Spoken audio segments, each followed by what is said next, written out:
The sound came first, a dull, compressed thump that was felt more than heard, followed by a pressure wave that made eardrums flex. Then silence. Then screaming.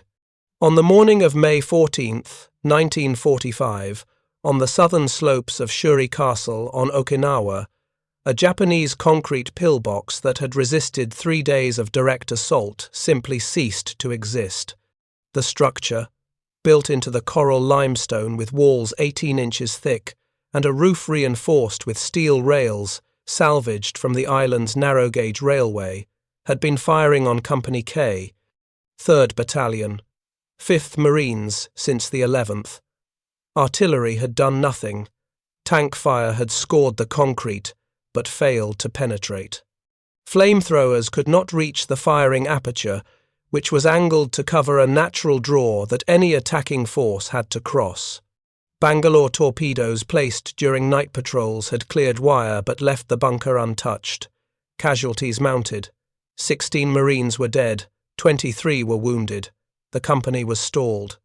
Then Staff Sergeant Beauford T. walked up the slope, carrying what his commanding officer later described in official reports as an unauthorized demolition device. 15 seconds after he placed it against the bunker's firing port, the structure was rubble. Everyone inside was dead. The Marines advanced. If you're enjoying this deep dive into the story, hit the subscribe button and let us know in the comments from where in the world you are watching from today. The story of what Anderson carried up that slope, why it worked when everything else had failed, and why it nearly resulted in his court-martial rather than his Medal of Honor, reveals something fundamental about warfare that military institutions resist acknowledging. Sometimes the tools that Doctrine provides are inadequate. Sometimes survival requires improvisation that violates regulations. And sometimes the men who win battles do so by breaking rules that exist for legitimate reasons, rules written in blood from previous disasters, rules that nevertheless fail when doctrine collides with reality. This is not a story about heroism in the traditional sense. This is a story about the gap between how wars are planned and how wars are fought. It is about the difference between what the manual says will work and what actually works when concrete must be broken and men must advance or die trying. It is about institutional resistance to field innovation, about the unauthorized weapons Marines built in the Pacific because the authorized weapons were insufficient, and about one particular explosive charge that was so effective and so dangerous that using it was technically a violation of standing orders on demolition safety. Staff Sergeant Anderson's charge was not the first such device. It was not the last. But it was the one that forced Marine Corps leadership to confront an uncomfortable truth. Their men were manufacturing weapons in the field because the weapons they had been issued were not adequate for the fortifications they faced. The United States Marine Corps entered the Pacific War with a well-developed doctrine for amphibious assault. The doctrine had been refined throughout the 1930s at Marine Corps schools in Quantico, Virginia, where staff officers studied the Gallipoli campaign and determined what had gone wrong. They developed landing craft designs. They established fire support procedures. They wrote manuals on beach reconnaissance, naval gunfire coordination, and the employment of armor in support of infantry. The doctrine was comprehensive, detailed, and based on the best military thinking available. It assumed, however, that Japanese defensive positions would be similar to fortifications the Marines might encounter elsewhere: earthworks, sandbag emplacements, wooden structures, perhaps some concrete in critical locations. The doctrine provided appropriate tools. Standard combat engineer equipment included composition C2, plastic explosive in blocks of varying sizes. Engineers carried shaped charges for attacking steel targets. They carried Bangalore torpedoes, long tubes filled with explosive used to clear wire obstacles and blast paths through minefields. They carried satchel charges, canvas bags containing blocks of TNT or composition C2, fused with either time delay or pull igniter systems. The Field Manual on Explosives and Demolitions, published in 1942, specified exactly how much explosive was needed for various targets.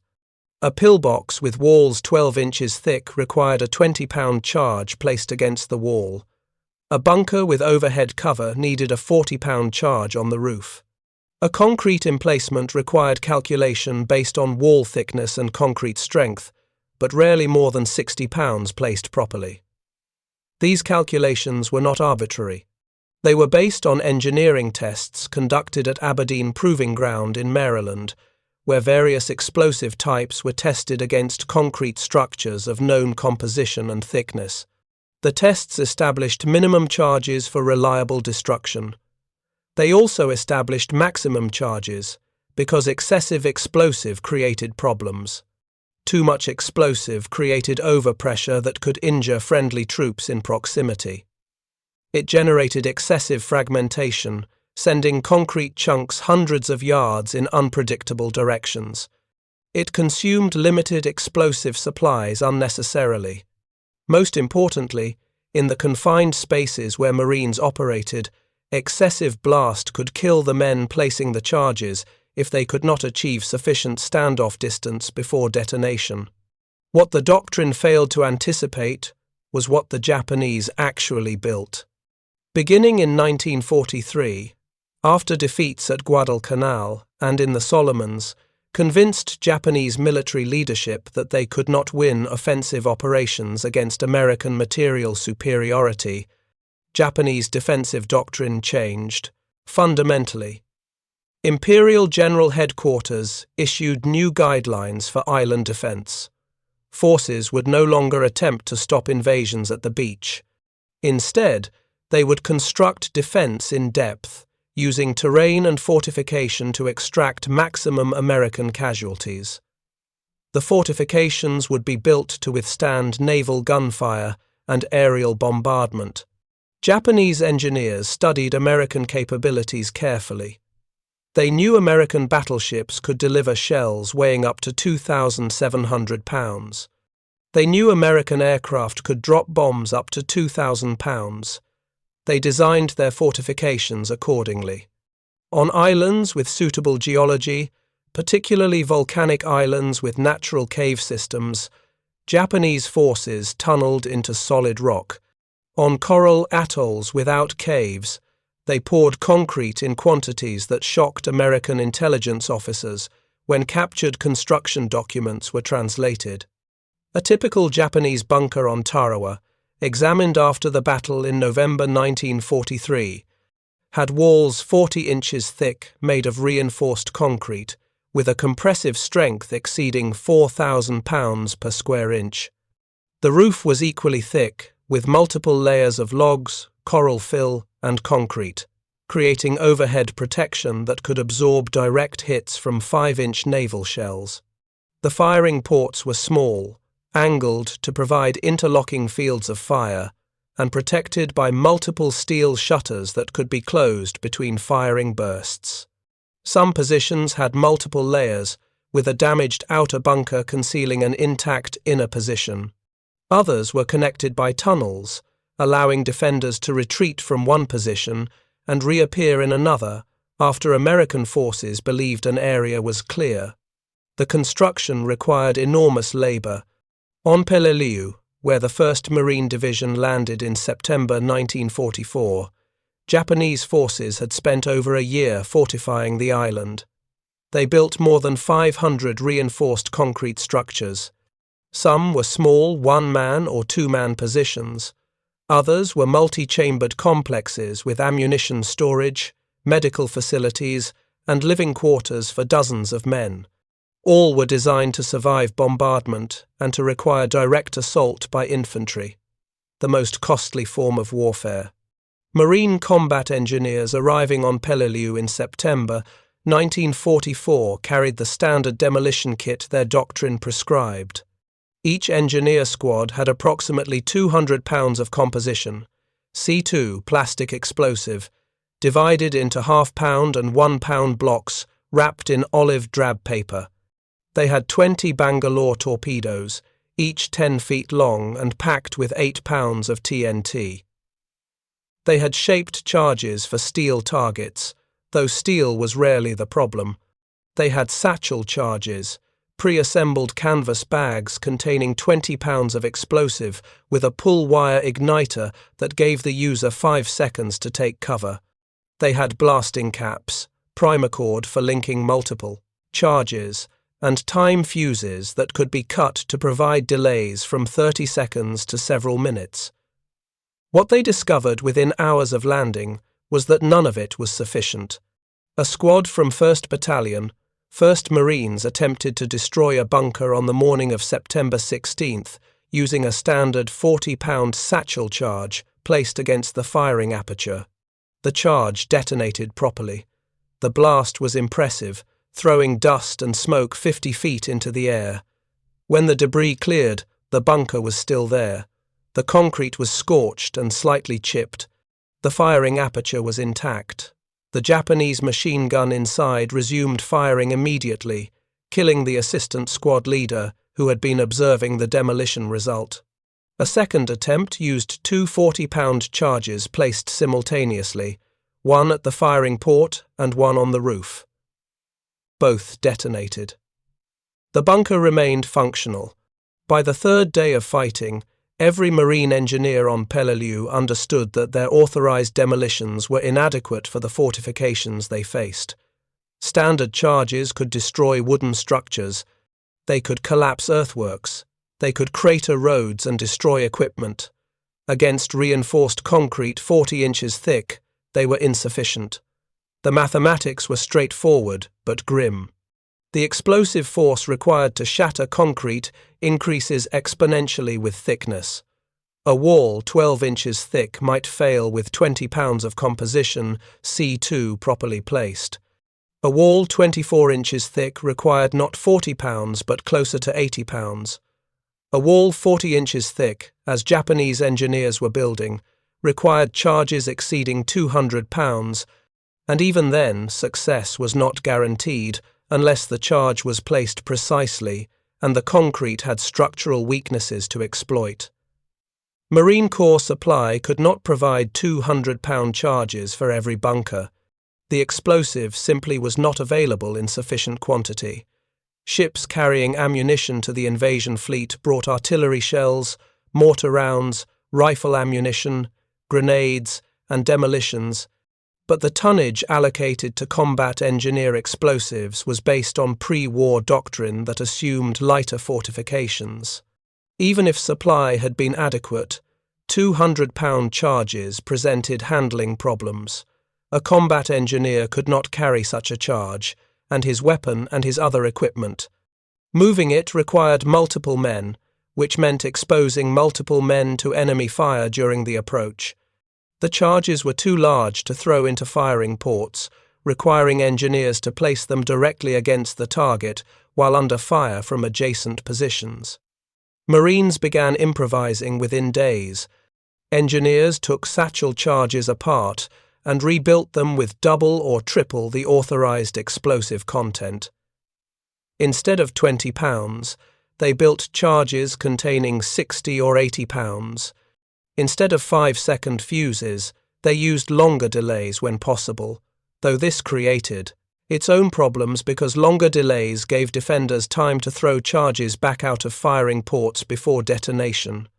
Sergeants and corporals, men with no formal engineering training beyond basic combat engineer school, became expert in calculating how much explosive a particular target required.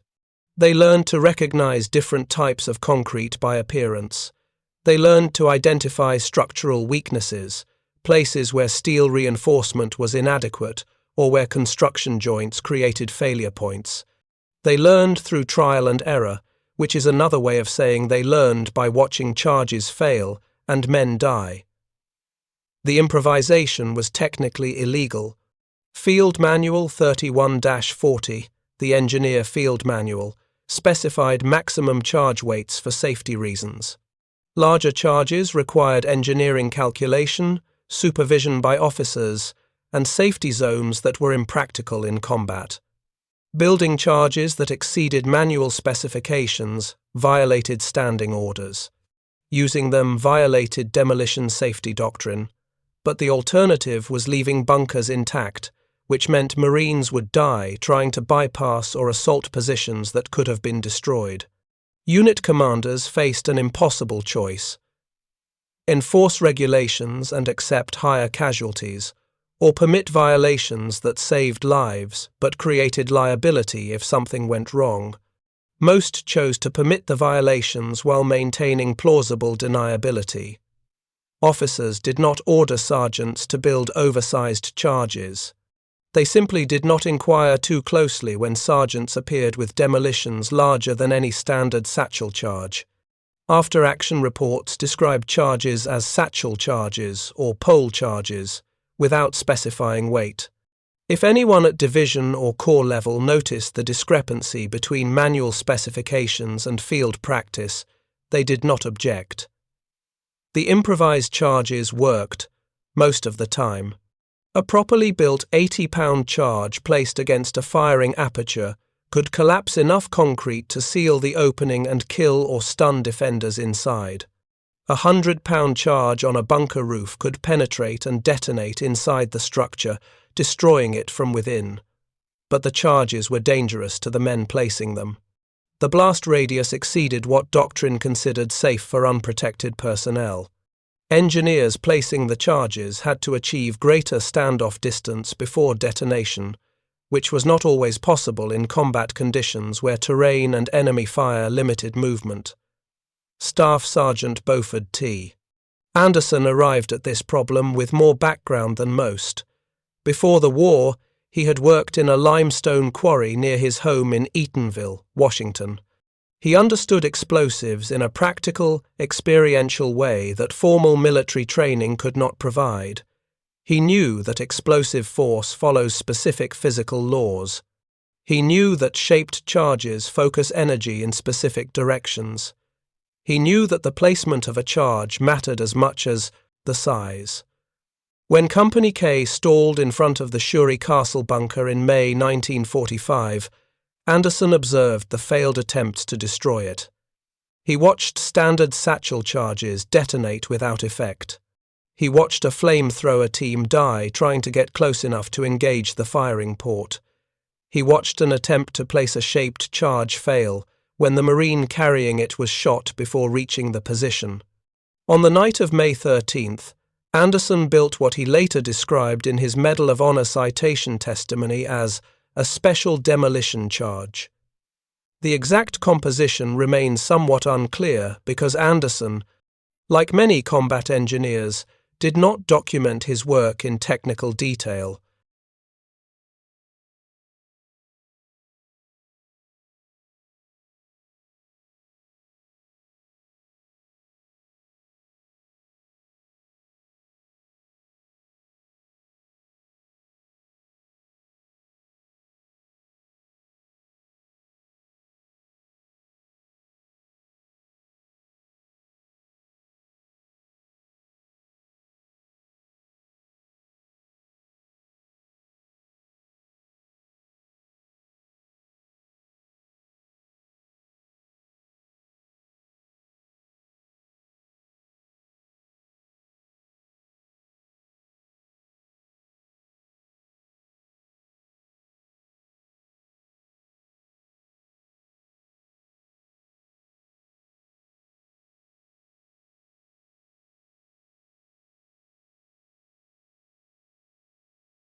But reconstruction from his testimony and from examination of similar charges built by other Marines suggests the following. He took a standard satchel charge, removed the contents, and rebuilt it using every block of composition C2 he could gather from his squad and adjacent squads. The total weight was between 160 and 180 pounds. He modified the bag's construction, reinforcing it with additional canvas and cordage so it would not tear under the weight. He attached the bag to a wooden pole approximately 6 feet long, creating a pole charge that could be pushed into position without requiring the operator to fully expose himself. He fused it with a 10-second delay, longer than standard but necessary because the blast would be so powerful that 5 seconds would be inadequate for the user to reach safe distance. If you find this story engaging, please take a moment to subscribe and enable notifications. It helps us continue producing in-depth content like this. The charge violated multiple regulations. It exceeded maximum specified weight by nearly 3 times. It used a field expedient delivery method not described in any manual. Most significantly, it was built and employed without engineering officer supervision or approval, which technically made its use unauthorized. But Anderson had calculated correctly. The bunker's weakness was the firing aperture. 40 inches of concrete could withstand tremendous force, but the aperture created a structural weak point. A charge placed directly against that opening, if large enough, would drive explosive force into the bunker interior rather than dissipating against the exterior walls. The force would seek the path of least resistance, which was through the opening and into the interior space where it would reflect off interior walls in a process called reverberating blast. The effect inside would be catastrophic. Anderson moved up the slope at first light. The approach was approximately 80 yards across open ground that the bunker's machine gun could cover completely. Suppressive fire from rifles and automatic weapons in Company K's positions kept the Japanese crew from maintaining continuous fire, but they could still engage targets of opportunity. Anderson crawled the pose, first 50 yards, dragging the pole charge beside him. The weight was immense. The pole dug into the coral and caught on rocks. Twice he had to stop and readjust his grip. Machine gun fire kicked up coral dust 10 feet to his left. Rifle fire from other Japanese positions cracked overhead.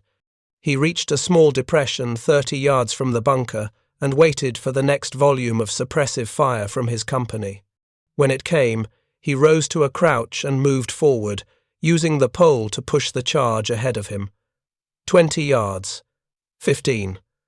The Japanese machine gun fired a burst that missed him by inches. 10 yards. He could see the firing aperture clearly now, a dark rectangular opening maybe 18 inches wide and 8 inches tall. 5 yards. He was close enough to hear voices inside, Japanese soldiers shouting to each other. He shoved the pole forward with all his strength, driving the satchel charge directly against the opening. The bag compressed against the concrete. Anderson pulled the igniter. The fuse began burning. He had 10 seconds. He turned and ran, not bothering with cover or concealment, simply trying to put distance between himself and what was about to happen. He covered perhaps 20 yards before the charge detonated. The blast was unlike anything the Marines of Company K had experienced in 3 days of fighting around that position.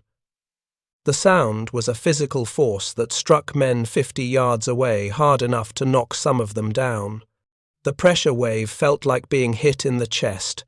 Dust and smoke erupted from the bunker in a column that rose 30 feet. Chunks of concrete, some weighing hundreds of pounds, were thrown into the air. One piece landed 40 yards from the bunker. Others fell on the position itself, collapsing what remained of the structure. When the dust cleared, the bunker no longer existed as a functional fortification. The firing aperture was gone, replaced by a crater that exposed the interior. The roof had partially collapsed. The walls facing the blast were shattered. Inside, the reverberating blast effect had been absolute. The explosive force, unable to escape through the small firing port, had reflected off every interior surface multiple times, creating overlapping pressure waves that exceeded anything the human body could survive.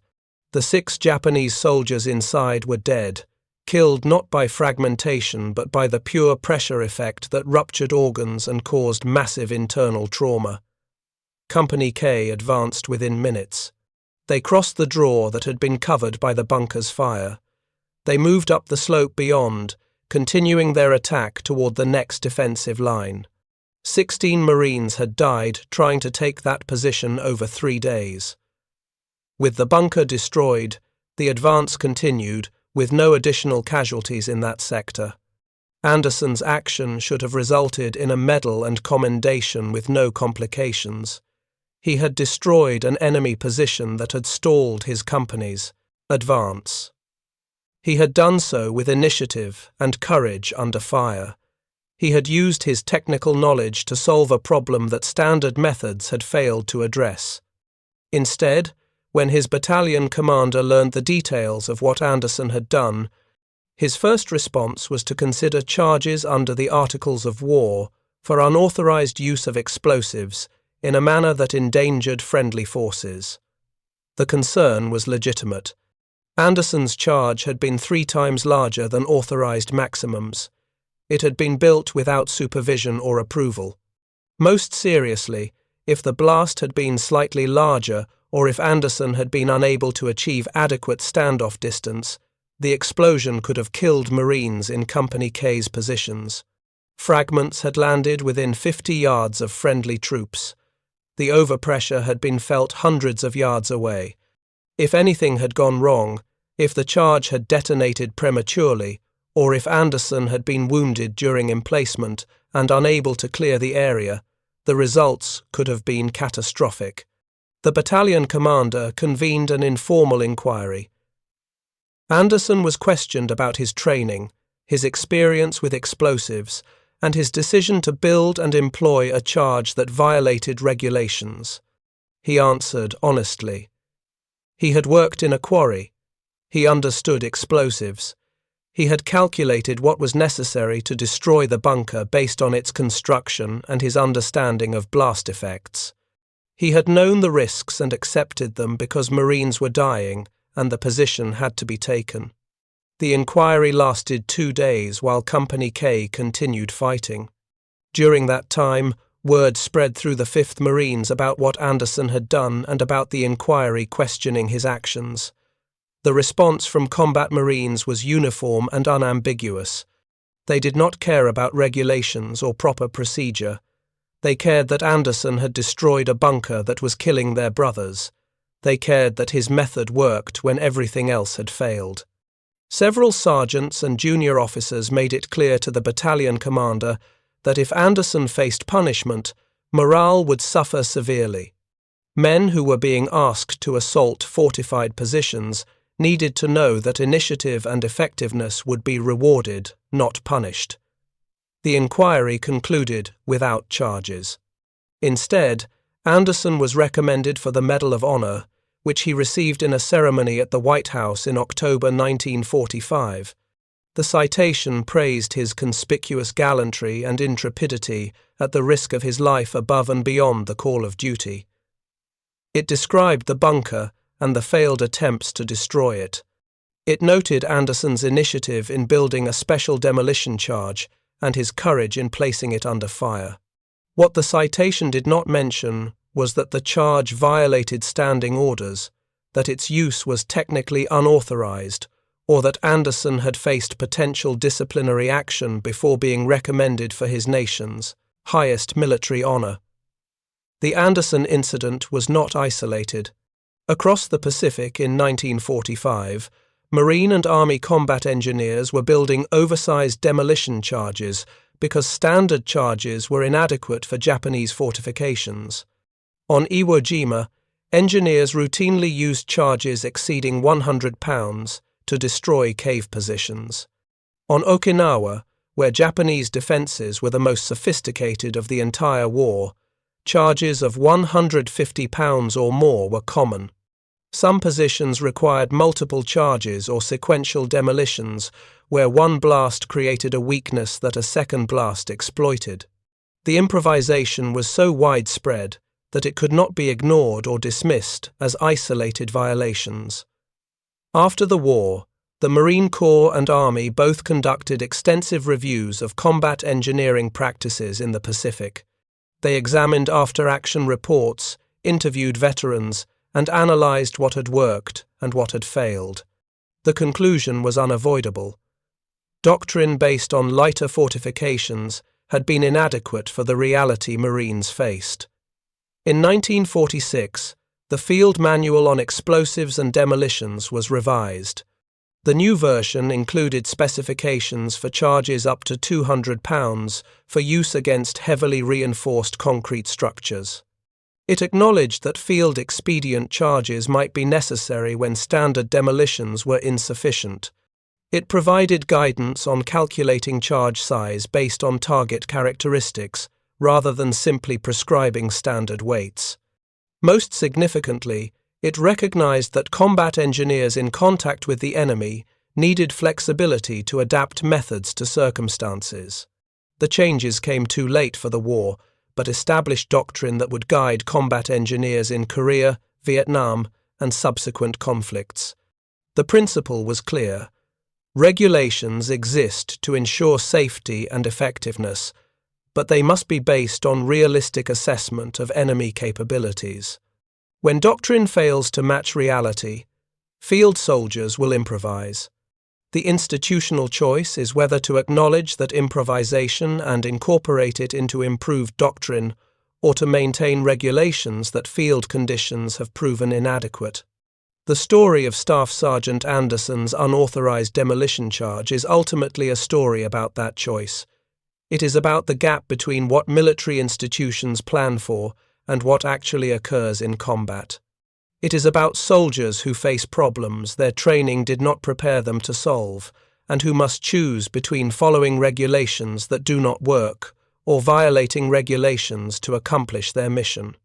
It is about institutional resistance to acknowledging that doctrine can be wrong, and that privates and sergeants sometimes understand battlefield realities better than staff officers who write manuals. Anderson's charge worked because he understood the physics of explosives and the structure of the target. It nearly resulted in his court-martial because it violated safety regulations that existed for good reasons. That it instead resulted in a Medal of Honor reflects the Marine Corps' eventual recognition that effectiveness in combat must be the ultimate measure of any practice, regardless of whether it conforms to peacetime safety standards. Every Marine combat engineer who destroyed a Japanese bunker with an oversized charge in 1945 faced the same calculation Anderson faced. Follow the manual and likely fail, or improvise and risk both death from the blast and punishment from superiors if anything went wrong. That so many chose improvisation, that they shared techniques informally and built increasingly effective field-expedient demolitions, demonstrates that soldiers in combat will do what works, regardless of what regulations permit. The question for military institutions is whether they will recognize that reality and adapt their doctrine accordingly, or maintain policies that battlefield experience has shown to be inadequate. 15 seconds after Anderson placed his 170-pound charge against that bunker on Okinawa, the structure that had killed 16 Marines over 3 days no longer existed. In those 15 seconds, the gap between doctrine and reality was closed by explosive force that regulations said should not have been necessary, but it was necessary. The fortifications required it. The tactical situation demanded it. And one sergeant with quarry experience and a willingness to violate regulations delivered it. Thank you for watching. For more detailed historical breakdowns, check out the other videos on your screen now, and don't forget to subscribe.